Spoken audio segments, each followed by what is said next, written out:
On a choisi de faire cette étude à Xerfi pour connaître le périmètre de cette réforme.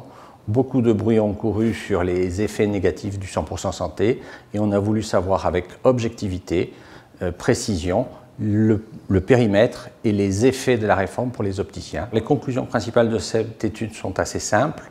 Augmentation du volume pour les opticiens de 4,2%, baisse en valeur de 2%. Nous avons pu mesurer ces conclusions de la réforme grâce à 4 effets que nous avons mis en équation. Premier effet, les nouveaux porteurs qui vont arriver sur le marché. Ils sont à peu près au nombre d'1 million.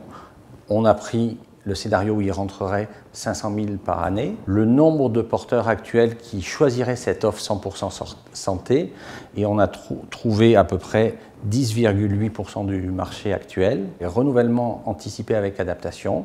Ces renouvellements anticipés avec adaptation, on estime qu'ils vont augmenter de 3% et qu'il y en aura à peu près 390 000 en 2020. Quatrième point, je dirais, c'est l'effet baisse du plafond de la monture de 50 € qui aura un impact financier plus important pour les opticiens avec une augmentation du reste à charge pour les assurés. L'autre conclusion, une fois qu'on est arrivé au bout, c'était voir sur quoi allaient s'asseoir les financements du marché de l'optique.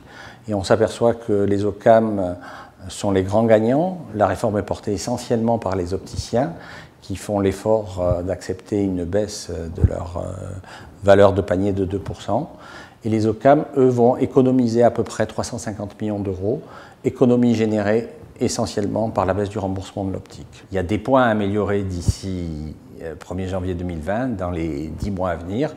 Premier point, l'accès aux tiers payants généralisé, simplifié, pour qu'il y ait une véritable lisibilité de la baisse du reste à charge effectif pour les consommateurs. Deuxième point important, sur ce marché libre, les opticiens ont fait l'effort sur le marché réglementé d'État. Sur ce marché libre, il faut un véritable marché libre avec une réelle concurrence entre les opticiens en réseau et hors réseau. Et aujourd'hui, il faut régler ce problème du remboursement différencié. Je l'ai dit le 14 février en comité de suivi à la ministre et nous continuerons à porter ce message dans les semaines et dans les mois à venir parce que c'est un élément clé pour la réussite de la réforme.